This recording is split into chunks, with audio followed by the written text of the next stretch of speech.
اگر امام حسین کربلا کی طرف سفر نہ کرتے تو مسلمانوں کو یہ دن نہ دیکھنے پڑتے. میرے بھائی یہ بالکل آپ نے صحیح سوال کیا ہے, کیونکہ جو جاہل علماء نے ہمارے اندر جو مشہور کیا ہے وہ اس کا رزلٹ یہی نکلنا تھا کہ آپ یہ جہالت شو کرتے. اسی لیے تو ہم نے کہا ہے کہ بندہ پڑھو اصلی جنہیں کام پایا ہے. کربلا تو پروڈکٹ ہے اس غلط کام کی. کام تو اس دن خراب ہوا ہے نا جب حضرت علی کی خلافت ماننے سے انکار کیا گیا. یہ کام ادھر سے بگڑا ہے. یہ نہ لکھیں کہ حضرت حسین نہ جاتے. حضرت حسین تو اس وقت گئے کہ جب پورا انتشار پھیل چکا ہوا تھا. حضرت حسین کو تو وہ کہہ رہے تھے کہ آپ اچھے وارث رسول ہیں کہ دین کا جنازہ نکالا جا رہا ہے, آپ کا بھائی صلح کر کے جو ہے وہ سائڈ پہ ہو گیا, آپ بھی خاموش ہیں. یہ جی ٹی وی کے اوپر میں نے 3 ویڈیوز ریکارڈ کرائی ہیں سرکار. پہلی دفعہ کبھی کسی انٹرنیشنل میڈیا کے اوپر اتنے بڑے چینل کے اوپر یہ باتیں کہی گئی ہیں. آج تک کبھی کسی شیعہ کی جرت نہیں ہوئی ہے, اور میری ان سے کمٹمنٹ تھی کہ میں کوئی چیز ڈیلیٹ نہیں کرنی.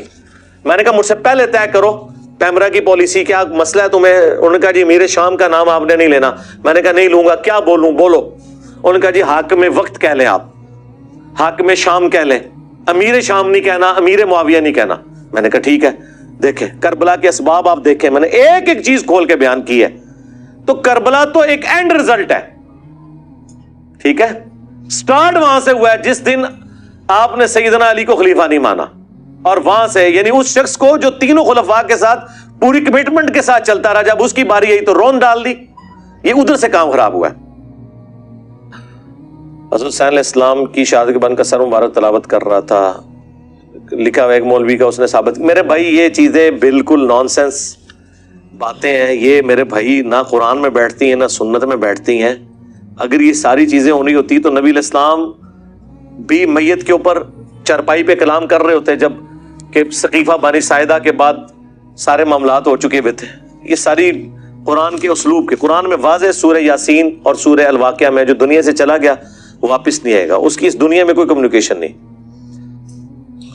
امام حسین کی کربلا میں شرائط کیا, وہ جعلی روایت ہے. یہ بھی میں نے اس میں بتایا کہ 3 شرطیں کیسے. میرے بھائی اللہ کے بندو, یہ اسی طریقے سے ہے کہ آپ کو کل کو کوئی بتائے کہ جی علی بھائی چشتی رسول اللہ اشری رسول اللہ کو صحیح ماننے کے لیے تیار ہو گئے ہیں, اگر جو ہے نا وہ فلانا مولوی اپنی مسجد علی بھائی کو جمعے کے خطبے کے لیے دے دے.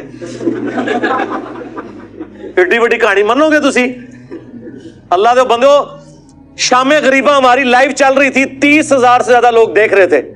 پاکستان کی کسی مسجد کی گیدرنگ 30,000 نہیں تھی شام غریبہ میں. ایک اکیلا بندہ اپنے گھر میں بیٹھک میں کیمرے کے آگے بیٹھ کے بات کر رہا ہے, اور 30,000 بندہ اس کی کربلا سن رہا ہے. ابھی اب ہر سال ہم کیا کریں گے انشاءاللہ, اب میلاد آئے گا تو میلاد کی راتوں میں بھی ہم بیٹھا کریں گے انشاءاللہ. اگر ہمارے نبی علیہ السلام مشرکین عرب کے خیموں میں ان کے حج کے دنوں میں جا کے توحید بیان کر سکتے ہیں, تو ہم کیا شب عاشور اور شام غریبہ میں صحیح کربلا نہیں بیان کر سکتے؟ ہاں, یہ کون سی مشابہت والا معاملہ ہے؟ ٹھیک ہے. تو اللہ کا فضل ہے کہ اب یہ دعوت پھیل رہی ہے.